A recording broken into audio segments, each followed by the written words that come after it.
Hey gang, Kevin here, Life22, and let's see here. There we go. Just wanted to preface with some videos. I know I've been silent on this issue. I wanted to gather a lot of the videos, give you my take on some of the situation that's going on with the school, and then, as you know, I'm going to be reviewing the school board meetings. But obviously, the school board meetings started going live right around the time that this whole J.Whitcher thing came up. So I'd like to give you my take, and I'm going to do it pretty much the evidence that's being sent out there on the web, piece by piece, and I'm going to give you my take on each one, and then I'm going to probably give you one, like a grandiose breakdown on like my thought process on it. And it's not going to be like a big surprise. It's just going to be building up to it. But I use the evidence here to build my path to where I end up, and then you'll understand why I will review the school board meetings the way I do. So that said, let's get a rockin'.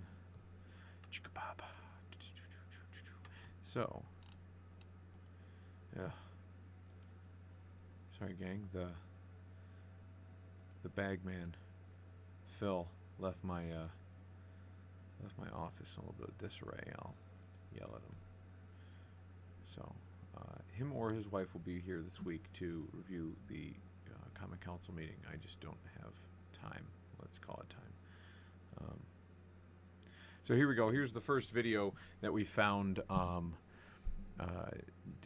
promoted J.Whitcher, and we'll stop throughout to review. Remember, the church is to infiltrate politics. Yeah. Politics is not to infiltrate the church. Okay, so this is an edited video, and they just take the highlights from I think it's over the course of a year of him doing his sermons at his church. And the reason that they posted the sermons online is obviously COVID, right? Like a lot of times they couldn't meet in person, and then it became a thing, right? Like a lot of municipalities kind of stuck with Zoom, right? Because it makes sense. Somebody can't make a meeting. Well, we can Zoom them in, and you'll see that in some of the school board meetings. They still incorporate that.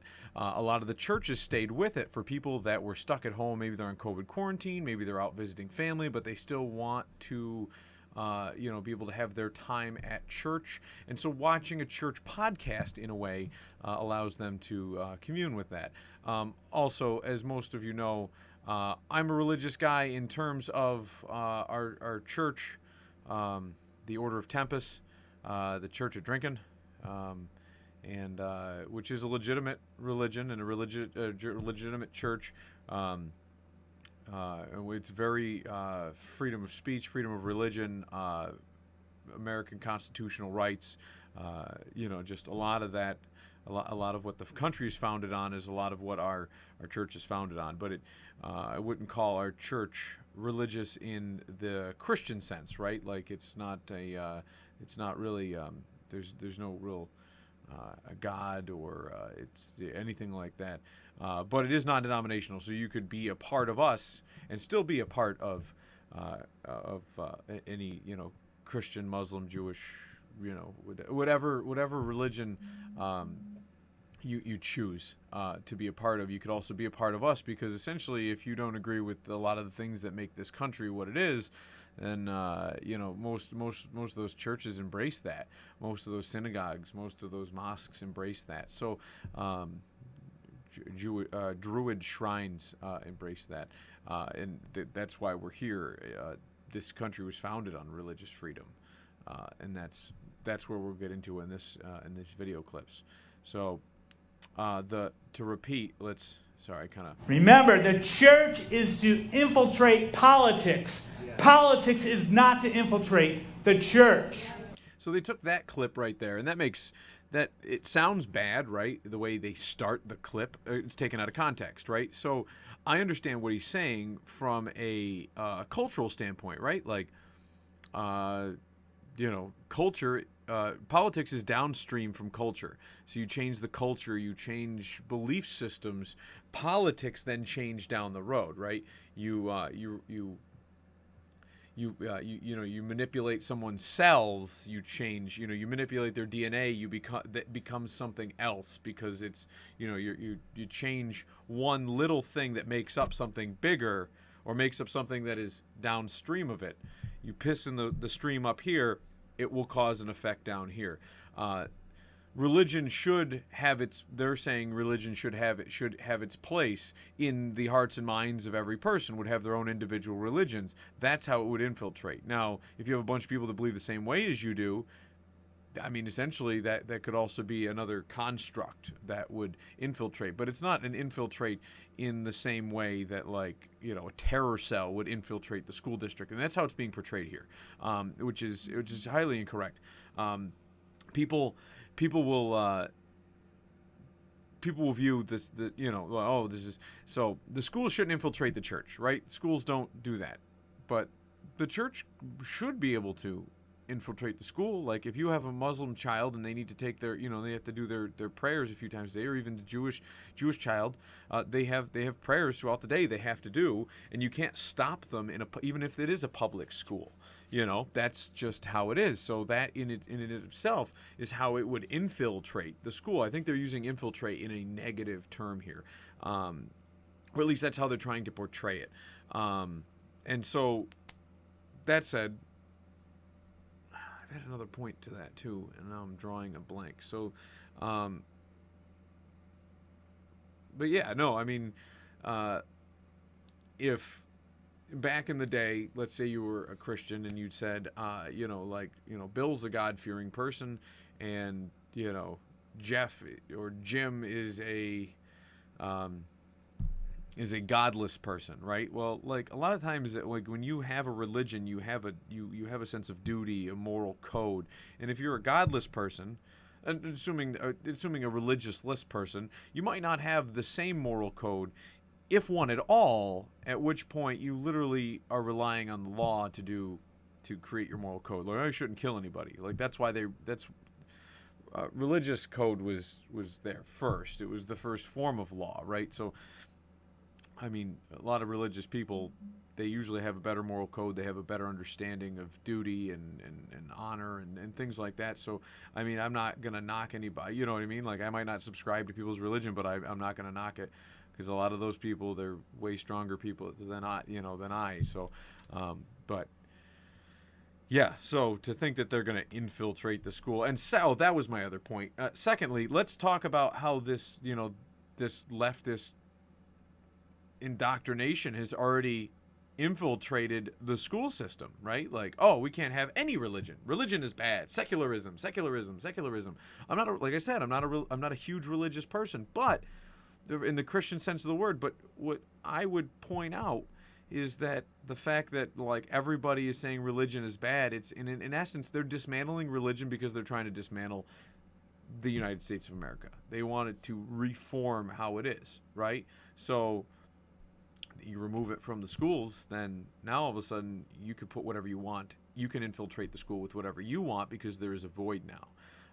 There is something the kids are not getting. They're not learning duty, honor, things like that at home, and now all of a sudden you can fill that void at school, and then they take it home with them, and then they teach their kids that, and then this is how this has happened, where the left has just, has infiltrated our schools. This is, like, ridiculous. You see what they're trying to do with mask mandates, vaccine mandates, just tons of just crazy nonsense.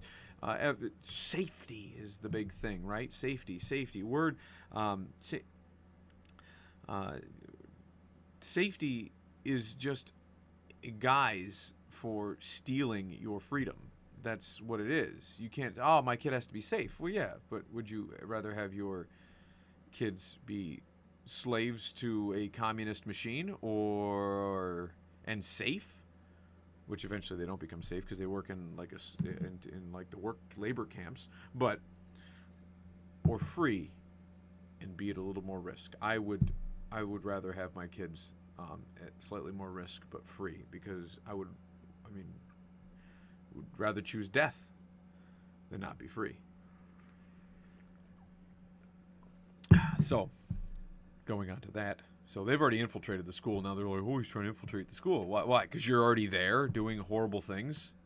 teaching our children god-awful stuff. Joe Biden could come in here. He could actually end up saved. Common Core. So, Joe Biden could go in there and be saved. Right. So he's saying his religion is a powerful thing, and he's saying that our president is an immoral person, which he's wishy-washy, and he is sedentary at best. I mean, he's a houseplant, to quote Ben Shapiro. So anyways. Politics is not to infiltrate the church. Joe Biden could come in here. He could actually end up saved. Common Core, 2008, came into our school systems. It was created before 2008. It was starting to seep in then. Now it came all the way in, and now we have that battle with Common Core. President Trump said we don't need to use it anymore. But Democratic states said we're staying with it. It's a socialist agenda in your educational system. It is. It is. Common Core, essentially, if you ever read Animal Farm, Common Core essentially is pulling everyone together. It's dumbing people down because it's taking the smart kids and it's holding them back to the slowest kids in the room. Not slow as in terms of, I mean, they're not picking it up as fast, right? If other kids are accelerating, you accelerate those kids, and then you focus on these other kids, and that's what happens. That's just what happens. You move those other kids somewhere else where they can excel. You take the kids that aren't getting enough sunlight and growing and prospering, and you try to figure out a way to get them that. And then some kids are they just don't do it. You know what I mean? You're not gonna have a mentally challenged kid become a rocket scientist. It's not practical, right? Like, you could try, and if the parents really want that, they can try, and that's on them. Like, we're giving them basic education, and that's what the school district is doing. And I'm a big advocate for homeschooling too, because the nonsense that's going on in the school district is I'm on the edge. So. But Common Core is communism, and communism is horrible. And I know we've got a speaker at one of the Common Council meetings and at one of the school board meetings that has spoken out that capitalism is a horrible disease, and it is not. It is not. So socialism turns into communism. Communism is what puts people into labor camps and starves entire countries, and it's a blight, to say the least. Everybody gets free lunch. You know, you go to Olean, you get free lunch, you get free breakfast. Well, there's a reason for it. It's because the spirit of poverty has hit the homes, and they don't have enough finances to take care of things. And what's the government do? The government provides the food, which means people don't have the urge to go and work. So yeah, we'll get into it. So I guess I don't understand what they're trying to point out there, unless they're trying to say that, well, he's really trying to be a capitalist, because that's really what he's pointing out there, right? I want to say the Christian religion has that. Teach a man to fish. If you give a man a fish, he will eat for a day. If you teach a man to fish, he will eat for a lifetime. And that's, I mean, really, if you just give people food, that's really what happens. So people become impoverished, and then they get stuck on the government dole, and they have no incentive to work because they don't have to worry about starving to death. Like, one of the biggest motivators is starving to death. It used to be that way. You used to not have enough money for food, and you would starve to death. And so what you would do is you would actually get off your ass and go and find a job and work, and you'd find ways to do things. You can't just sit there and be like, well, I have no one to watch my kids. Well, figure it out, because everybody else in America is doing it. Figure it out. And so I think they're trying to point out that he's like poverty shaming people, and I don't really see that. What I see is the government is incentivizing people to stay home, be impoverished, not find a job, sit around all day and watch Netflix. And our culture is breeding that with all this instant gratification, dopamine spikes right to your face by watching Netflix and streaming and stuff like that. Now, I'm kind of like talking myself out of a job here, but it is what it is. At least you can get the facts here. You can get these awesome takes on deliciousness from this guy. But we'll explain it, and we'll let him explain it. You don't want me to explain it, because fleshly, we can get all riled up on that one. So what he meant by that was he was saying he will explain it. He will, in Scripture, he's referring to Jesus or the Lord or whoever he's referring to, and who will speak to you for your soul instead of Joel, who is the fleshly being, right? That's how it is. That's how he's trying to describe it. And The thought is, if the Spirit's in there, how can that happen? So what I like to do, and this is good for you guys to use, skip over the soul part and go to the flesh part. So based upon that assumption, that means you should not have cancer in your flesh.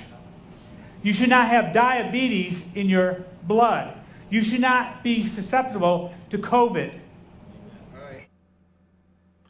So that's the end of the video. I don't know what they were trying to point out by that last part there, I'm just not 100% sure. So what I would my takeaway from that last part was that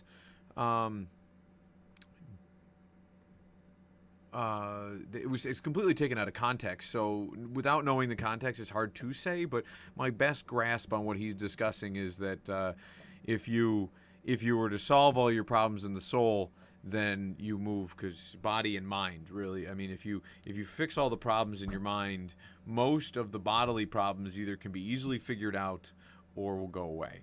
And that is the theory behind a lot of that mind over matter, body and mind type stuff, right? Like if you're downridden with depression, guess what? You're going to have tons of physical ailments. Stress will eat away at your bones and your joints, and you'll be achy all the time. You'll be miserable. You'll have trouble sleeping. Without sleep, you'll also wear your body ragged in that direction. I kind of get that's the best I can do with what they're trying to say here. But anyways, nothing that he said is controversial. You could be immune to COVID. Okay. Yeah, if you solve a lot of your problems and you're getting well rested and you're not depressed, you're low stress, guess what? You're going to have a better immune system. The immune system's going to fight off diabetes and viruses and all sorts of stuff. Maybe if you were more conscious and cognizant of the crap you eat and you weren't eating crap, you would not have diabetes. All that shit has to do with your diet. Most people have horrible diets. Our society propagates horrible diets. If you want to get your diet in shape, you want to get rid of diabetes, autoimmune diseases, I always recommend Dr. Stephen Gundry. I've read 3 of his 4 books. The 4th book is on my list of things to read, and I highly recommend it.